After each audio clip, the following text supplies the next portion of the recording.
I cannot wait to say this part. I was yesterday years old when I found it. Common misconception is that fat cells multiply when we gain weight. Once upon a time, I believed this to be true. However, the truth is that they...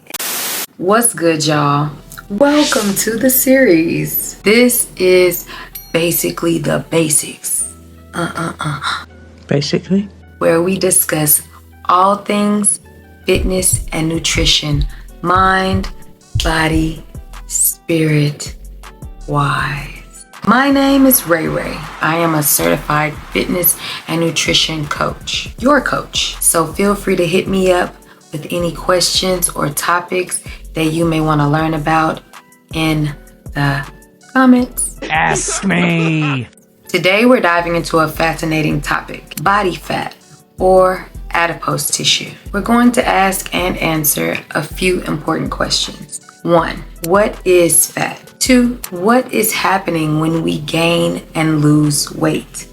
Fat, that is. And finally, what is leptin and why I think you need to know about it and its relationship to fat. Now I know I'm coming at you hard on this one. Hard. So I know you gonna learn some today, but if you think this topic is too basic, you know the drill. Hit me with a give me 10 in the comments, and I will drop down and give you 10 push-ups in my next basics video. Drop down or you give me 10! It's the Ray Ray Promise, backed by Sweat 360. Let's get into this. Let me see. Number 1. What is fat? I'm going to start with an excerpt, or some excerpts actually, from an article on WebMD that I found while doing research for this video. I think it gives a clear, concise breakdown of what fat is, its function, and the different types of fat. There are different types of fat in your body right now. Did you know that? Now, this article was written by Christine Yu, and she quotes Dr. Sylvia Corvera, a professor at UMass Chan Medical School, and Susan K. Fried, PhD, a professor at the Icahn School of Medicine at Mount Sinai. When you think about fat, you may picture it as your body's insulation layer or storage for extra calories. But fat plays a much bigger role in the body. And if you assume that all fat is unhealthy, it's time to update your thinking. Fat is found throughout the body, inside your nerves and bones, around your heart and blood vessels, and even behind your eyeballs. When things affect fat, it affects our entire body. Body fat, or adipose tissue, is a complex organ. It contains fat cells, nerves, immune cells, and connective tissue. Its main job is to store and release energy, depending on the body's needs. While all fat might look alike from the outside, they can have different functions depending on their type. There are 3 main types of fat cells. White fat. These are the body's main type of fat cells. They store energy and produce hormones like leptin and adiponectin. They are largely found in the chest, belly, and legs. Brown fat. What's unique about brown or thermogenic fat is that it burns energy and produces heat. In certain conditions like cold weather, people with more brown fat tend to be leaner and healthier compared to those with less brown fat. Studies show that brown fat improves metabolism and reduces the risk of diseases like type 2 diabetes, coronary heart disease, and high blood pressure. It's found in the neck, upper chest, shoulders, and stomach. Beige fat. In some cases, white fat transforms to beige or bright fat cells. Like brown fat, it burns energy and produces heat. Researchers are studying whether they can harness the positive traits of brown and beige fat and use them to treat obesity. Are you getting all this, Lisa? I have heard that people are experimenting with cold therapy to activate the brown fat to burn more calories and build cold tolerance. Here are some of the methods that I have heard about. Cold plunges and cold showers, putting your extremities in cold water, being outdoors in cold temperatures, and sleeping in cold temperatures. Back to the article. Fat also behaves differently depending on where it's located. The belly, thigh, or near your organ. When it comes to health, location matters. Visceral fat, fat stored deep in the belly and around the organs, has a major impact on the liver, an organ critical to metabolism. It's also linked to diseases like cardiovascular disease, cancer, asthma, and dementia. Blood that leaves visceral fat goes directly to the liver and brings with it anything made by the fat tissue, including fatty acids, hormones, and pro-inflammatory chemicals.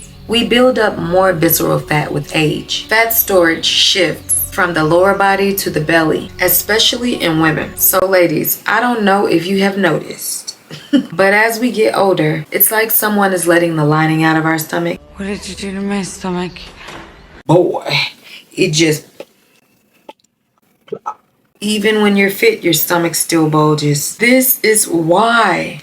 Damned visceral fat. It's the shift in location and increase of visceral fat, which triggers a change in our hormones as well. Subcutaneous fat, the fat just under the skin, is the most plentiful in the body. This type of fat acts differently depending on where it's located. Subcutaneous belly fat makes more fatty acids, which can increase insulin resistance and the risk of metabolic disease. On the other hand, takes up and stores fat efficiently. It's considered protective against disease. Interesting. So, what is happening when we gain and lose weight or fat? I cannot wait to say this part. I have been looking forward to sharing this with you, and you may be ahead of the game and already know this, and it's just new to me. I was yesterday years old when I found it. Common misconception is that fat cells multiply when we gain weight. Once upon a time, I believed this to be true. However, the truth is that they expand. They expand. Not multiply. Say what? Say what? According to an article written by Christian Nordquist of the Karolinska Institute, the number of fat cells you have remains fairly constant throughout your life, regardless of whether or not you diet or are thin or fat. Adult humans constantly produce new fat cells, regardless of their body weight status, sex, or age. The total number of fat cells in the body is stable over time because the making of new fat cells is counterbalanced by an equally rapid breakdown of the already existing fat cells due to cell death. Dr. Giles Yeo, a professor at the University of Cambridge, stated in an article he wrote in the BBC Science Focus magazine source Medical News Today, you have to consider your fat cells like balloons. They get bigger when you gain weight and they get smaller when you lose weight. The actual number of fat cells doesn't change by much at all. The safest place to store fat is in the fat cells. Like all balloons, fat cells will expand until they can't expand anymore. But unlike balloons, they don't pop. Thank goodness. This is when the trouble begins. Because once our fat cells are full, then the fat has to go somewhere and ends up in our muscles or our liver, for example. While muscles and the liver are designed to store some fat, too much of it begins to adversely affect their function in a phenomenon known as lipotoxicity. Bet you ain't heard of lipotoxicity. That's new to you, ain't it? If you heard of lipotoxicity, Rachel, you must got it. If you heard of it. Lipotoxicity, literally meaning fat poisoning. Thus, when we are carrying more fat than we can safely store, that's when we tilt into diseases such as type 2 diabetes, heart disease, and certain cancers. So now to set the record straight, fat cells do not multiply. When we gain and lose weight, our fat cells are getting fat and getting skinny, okay? They are expanding and contracting. Simultaneously, our body is counterbalancing the death of cells with the birth of new ones to take their place, which is how our fat cell amount remains constant throughout our adult lives. Moving on. So sorry to interrupt. Meal Prep Journal Alert. This journal is basically 3 books in one. There are 52 weeks or 1 year of weekly meal plan and shopping list pages, 50 pages for your favorite recipes, and 50 food journal and fitness tracker pages if you want to keep a closer eye on your nutritional input and energetic output.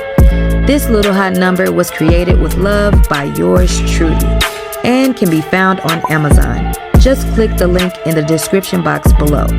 Gratitude. Okay, welcome back to the program.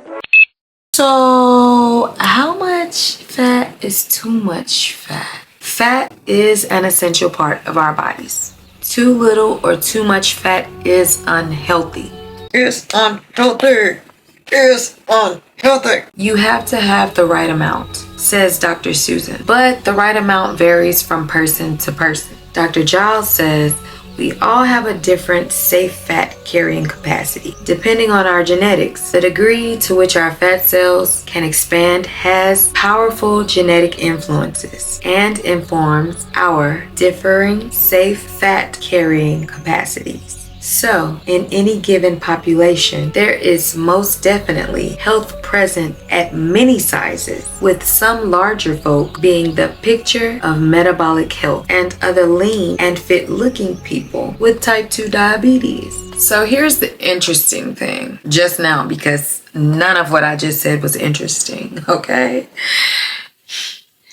Depending on our individual biology, our fat cells are able to expand to different sizes before becoming full. So East Asians and South Asians don't have to put on that much weight before increasing their risk of getting type 2 diabetes, for example. Whereas others, including white people and famously Polynesians, can gain a lot more weight before becoming ill, in large part due to the expandability of their fat cells. But here is a critical take-home message. For any given individual, there cannot be health at every size. Because if you surpass your own safe fat-carrying capacity, you will become ill. I am not saying this to be body negative. I am certainly not judging or blaming anyone who chooses not to lose weight or who has tried and been unsuccessful. I am simply stating a crystal clear biological fact. All right,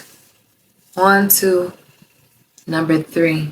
What is leptin? And why I think you need to know about it and its relationship to fat. Okay. Okay. Fat tissue is also a major maker of hormones, chemical messengers that communicate with tissues and organs throughout the body. It's a classic endocrine organ, the biggest one in the body. Endocrine organs, also known as endocrine glands, are organs that produce hormones that are released into the bloodstream. These hormones travel to and affect tissues and organs throughout the body, helping to control many functions, including but not limited to growth and development, metabolism, fertility, energy levels, reproduction, response to injury, stress, and mood. So now I'm going to tell you what I learned from my studies on leptin in a nutshell. Leptin is a hormone released by the fat in our body. It assists in regulating our weight over the long term by telling us when we are full or having enough stored energy. It's an appetite suppressant through satiation. This is important to know if you want to lose weight, or even if you just want to learn how to change the way you eat. Eat less. We all have varying amounts of fat cells in our body. We just learned, which we also learned stays pretty constant throughout our adult life. And leptin's job is to keep the fat stores at a certain level. When we decide to lose weight or body fat, fat cells shrink and less leptin leptin is produced and released into the body, sending out the signal of starvation. Remember, leptin is like an appetite suppressant through satiation. It helps us to feel full. If we eat less, leptin is maintaining, okay? It's trying to maintain your weight over the long term. If you are losing weight and your cells shrink, less leptin is being released into the body, sending out the signal of starvation. You having all the cravings and feel hungry all the time. I know. It's hard. You're not crazy or addicted. Well, maybe a little addicted. Addicted to food. We're all addicted to food. But this is also your body in survival mode to maintain the old you. My advice during these hard, dark times, power through. Stay strong. There is a balancing act between denying yourself and giving in to your hunger cravings. Yes, sometimes we'll call for the discipline of denying yourself. But sometimes when you have had your meals and your snacks and you are still hungry, you will eat something. That's fine. Just eat smart, and intentionally eat clean, low calorie, low sugar foods, and watch your portion sizes. Your hormone levels and cravings will regulate, and see this as the new norm. When you have leptin resistance, you feel hungry all the time and never get the signal of being satiated. Eat, and you know what happens next. Stop eating cupcakes! Stop eating cupcakes! This is high in obese people. And in this case, I recommend seeing a medical doctor or dietitian. Sideline story about fat real quick. Before I decided to get formally educated, I ignorantly, without cause, just came up with the idea that fat could be turned into muscle. You too? Just me? Just you. Oh, pre-pandemic, I was giving slim thick, okay? I could barely get my weight above 119. And I drank the Kool-Aid, wanted to hop on that thick train, baby. Get up to 144, a number I pulled out of my ass. Thick but safe for my height, okay? I wasn't willing to go as far as plastic surgery, so I decided to get fat thick and then turn it into muscle thick, knowing that fat was easier to put on than muscle. Thought I was cutting some corners. I thought I was smart. Thought I figured something out. After getting fat, I joined a challenge. And I learned during a moment of research that what I was attempting was not a thing. Fat and muscle are made of different compounds. One cannot be or become the other. You got that? Yep. All the things that I had to say to myself in a mirror once. I just stretched my fat cells out for nothing. There you go. Another fun fact about fat. To close, I want to leave you with words from Dr. Giles. He says, body positivity was founded on the belief that all of us should have a body positive image and advocates the acceptance of all bodies, regardless of physical ability, size, gender, race, or appearance.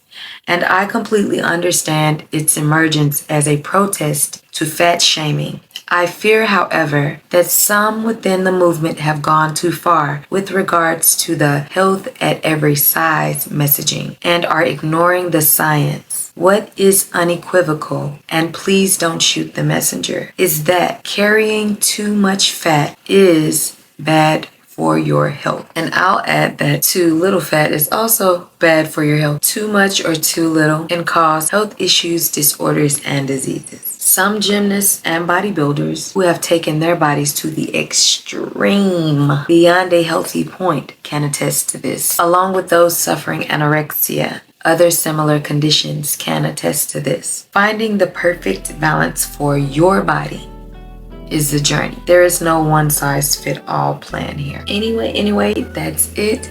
It's your choice. Your choices create your life. The manifestation that is your life is a summation of all of your choices. So choose wisely and intentionally. Thank you for joining me. Thank you for joining me. We've come to the end of this video.